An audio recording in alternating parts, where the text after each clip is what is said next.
You're watching KSG News, where you get all the latest updates from across the globe to help with your exam preparations. We begin with updates related to GS Paper 3. This is in connection with economy. The Ministry of Earth Sciences has rolled out the draft Blue Economy policy in the public domain, inviting suggestions and inputs from various stakeholders, including industry, NGOs, academia, and citizens. The draft policy document outlines the vision and strategy that can be adopted by the government to utilize the plethora of oceanic resources available in the country. Now, what does this mean?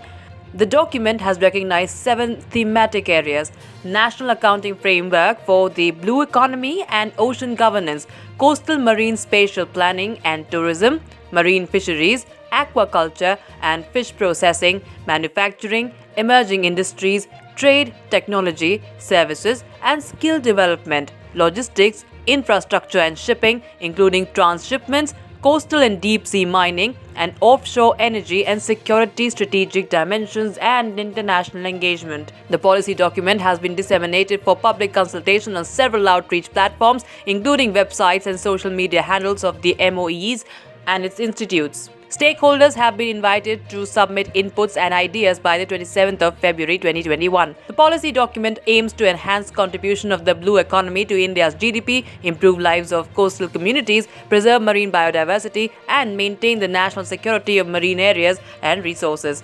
India's blue economy is understood as a subset of the national economy, comprising an entire ocean resources system and human-made economic infrastructure in marine, maritime, and onshore coastal zones within the country's legal jurisdiction.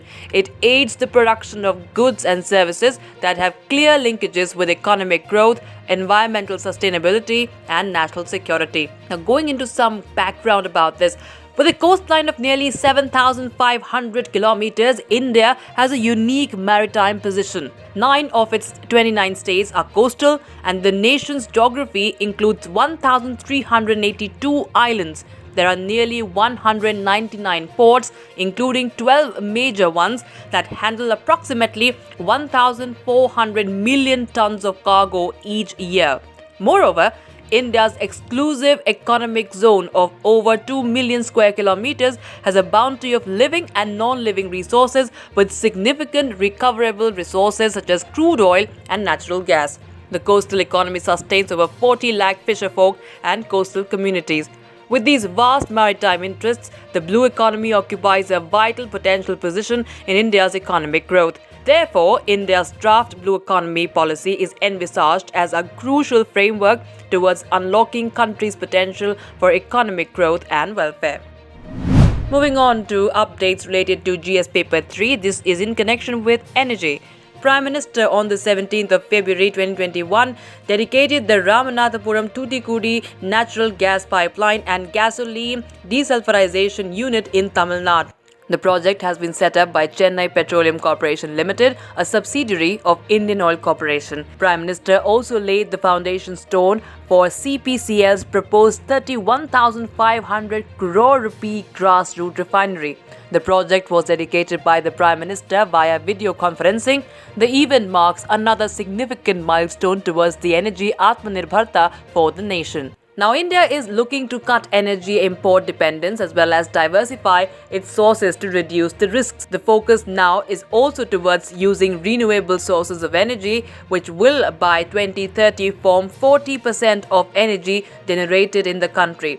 Also, the government is working towards raising the share of natural gas in the energy basket to 15% from the current 6.3% and is committed to bringing it under the Goods and Services Tax or the GST regime to eliminate cascading effect of multiple taxes. These projects would bring substantial socio-economic gains and will aid development of transport and communication facilities, education facilities, downstream petrochemical industries, ancillary and small-scale industries. The Ramanathapuram Thoothukudi section of the Ennore Thiruvallavur Bengaluru Puducherry Nagapattinam Madurai Tuticorin natural gas pipeline has been laid at the cost of about 700 crore rupees. The pipeline will use the gas from ONGC fields and deliver indigenous natural gas as feedstock to Southern Petrochemical Industries Corporation Limited at Tuticorin and other industrial or commercial customers and CGD GAs. The gasoline desulfurization unit at CPCL in Manali has been constructed at a cost of about 500 crore rupees, generating 18,000 man-days of employment. The unit will produce low-sulfur, environment-friendly gasoline that would be less than 8 ppm, which will reduce the emission and contribute towards a cleaner environment. The grassroots refinery with 9 million tons per annum capacity is to be set up at Nagapattinam by a JV between Indian Oil and CPCL at an estimated project cost of 31,500 crore rupees. The refinery will produce MS and diesel meeting BS6 specifications and polypropylene as a value-added product. It anticipates about 80% indigenous sourcing of materials and services. Shifting focus to GS Paper 2, this is in connection with international relations. The Cabinet has approved the Comprehensive Economic Cooperation and Partnership Agreement, or the CECPA, between India and Mauritius to encourage and improve the trade between the two countries. The agreement is a limited agreement which will cover trade in goods, rules of origin, trade in services, technical barriers to trade, that is the TBT, sanitary and phytosanitary measures, dispute settlement, movement of persons, telecom, financial services, customs procedures, and cooperation in other areas. Now, what is its significance? The CECPA will be the first trade agreement to be signed by India with a country in Africa. The agreement covers 310 export items for India, including foodstuff and beverages, agricultural products, textile and textile articles, base metals and articles thereof, electrical and electronic items, plastics and chemicals, wood and articles thereof, and others. Mauritius will benefit from preferential market access into India for its 615 products, including frozen fish, specialty sugar, biscuits, fresh fruits, juices, mineral water, beer, alcoholic drinks, soaps, bags, medical and surgical equipment, and apparel. As regards trade in services, Indian service providers will have access to around 115 subsectors from the 11 broad service sectors such as professional services, computer-related services, research and development, other business services, telecommunication, construction, distribution, education, environmental, financial, tourism and travel related, recreational, yoga, audiovisual services, and transport services. On the other hand, India has offered around 95 subsectors from the 11 broad service sectors, including professional services, R&D, other business services, telecommunication, financial, distribution, higher education, environmental, health, tourism and travel related services, recreational services, and transport services. Both sides have also agreed to negotiate an automatic trigger safeguard mechanism for a limited number of highly sensitive products within 2 years of the signing of the agreement. Going into the background of this, Mauritius is an important development partner of India. India had extended a special economic package of $353 million to Mauritius in 2016.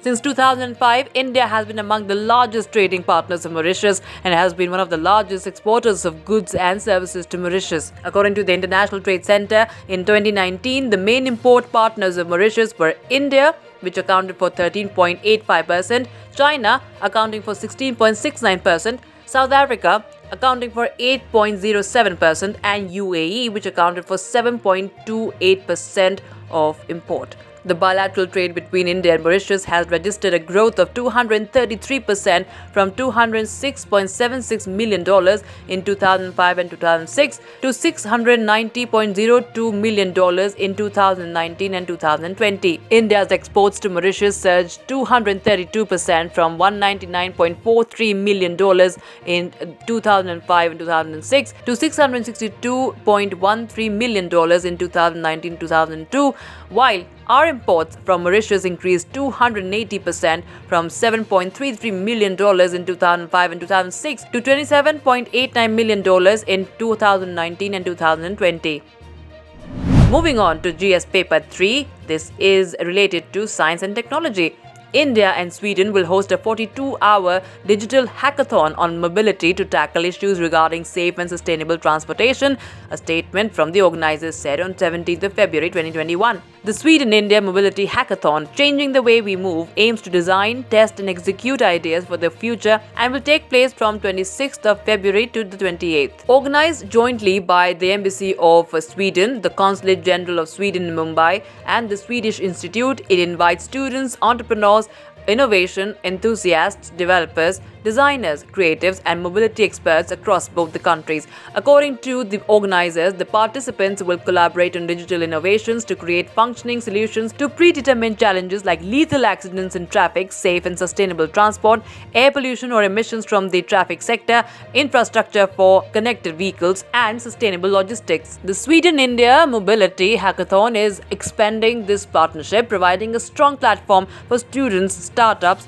companies, experts from the two countries to co-create new solutions for mobility. According to the statement, the theme of the hackathon has a strong connection to the joint innovation partnership that exists between India and Sweden and the Sweden-India Transport Safety and Innovation Platform, which was launched in February last year.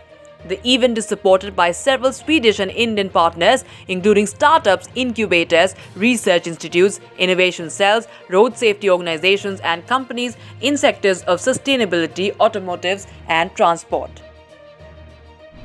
Shifting focus to GS Paper 3, this is in connection with space technology. The Australian Space Agency and ISRO, on the 17th of February 2021, the Australian Space Agency and ISRO signed an MOU to increase cooperation across civil space activities. The Australian Consulate General's Office, while stating that this MOU covered an amendment to the Civil Space Cooperation MOU, said this builds on the comprehensive strategic partnership between the two countries announced by Australian Prime Minister Scott Morrison and PM Narendra Modi last year. The agreement will encourage collaboration between both the countries in the fields of civil space research, technology and capability development, educational activities, and the use of outer space for peaceful purposes. India and Australia had signed an MOU on CSC in 2012. In 2016, the Space Industry Association of Australia had a delegation participate in the Bengaluru Space Expo, and in 2017, an ISRO delegation participated in the International Astronautical Congress held in Adelaide, and the CSC MOU was given a formal implementing structure. Geosciences Australia, a government agency carrying out geoscientific research, and ISRO have arrangements to cooperate on satellite laser ranging and tracking of the Indian Regional Navigation Satellite System and on using Australian corner reflector infrastructure for calibration and validation of the Indian synthetic aperture radar systems. In February 2020, then Australian Trade Minister Birmingham visited ISRO's headquarters, and in November 2020, Morrison led a 185-strong delegation to the Bengaluru Tech Summit.